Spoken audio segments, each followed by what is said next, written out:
Então tá, mais um vídeo aqui no canal da Fôlego a Mais, e hoje o assunto vai girar em torno de cronometragem, chip, como é que funciona isso, como é que é feita a classificação de uma prova, certo? Mas antes de eu entrar no assunto, eu peço que você já deixe o seu like, antes que esqueça no final do vídeo, e te inscreva aqui no canal, compartilha com os amigos da corrida, as amigas da corrida que você tem. Valeu? Olha só, como é feita a classificação de uma prova? Eu vou voltar muito tempo lá atrás, quando as provas tinham bem menos participantes e era ainda muito raro ter também os eventos esportivos. As provas chegavam a ser feitas da seguinte maneira, no sentido da classificação, da ordenação de chegada. O número de peito, ou ele era totalmente entregue, ou uma parte dele que tinha ali para destacar ia para um espeto.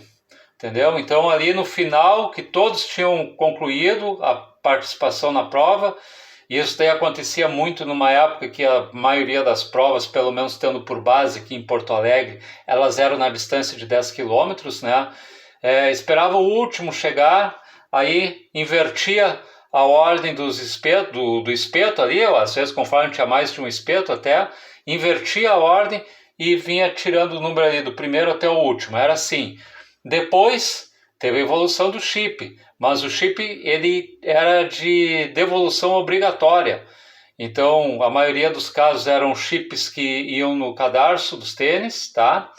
Então, no final da prova, a pessoa tinha a obrigação de entregar aquele chip. Caso não entregasse, depois ia ser cobrada uma multa dela num próximo evento, algo nesse sentido acontecia.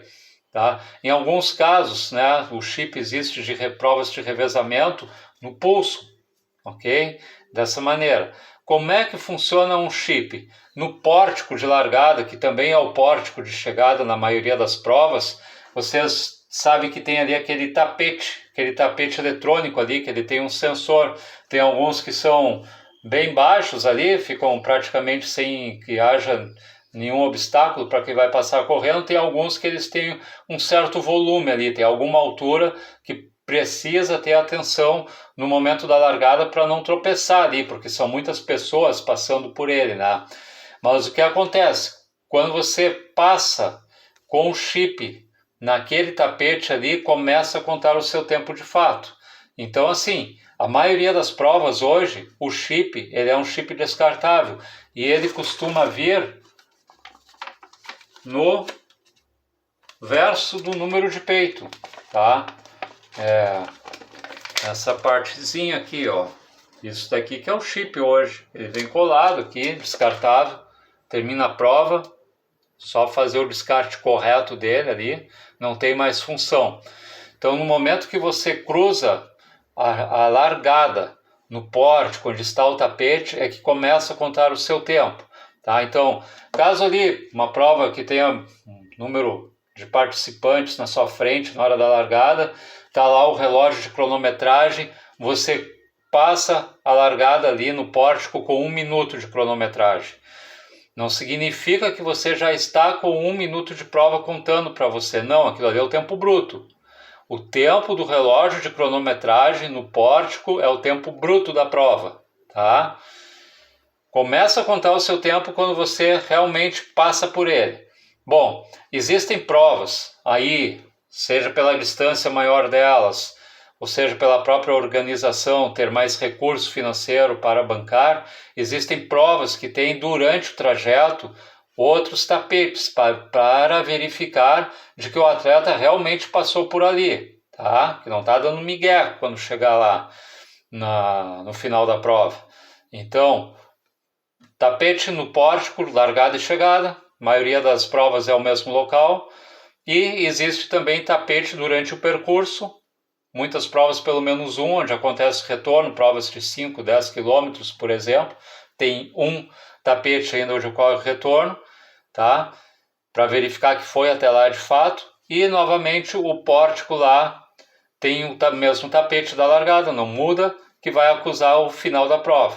Então, assim, pessoa vai correr uma prova de 5 quilômetros, na largada passou pelo pórtico, ele estava com 1 minuto de tempo bruto da prova.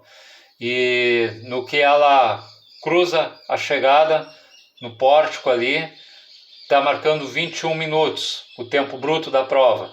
O tempo líquido dela será 20 minutos, 21 menos 1, 20 minutos, tá? Classificação geral para a premiação, ela se dá no olho por ordem de chegada, tá?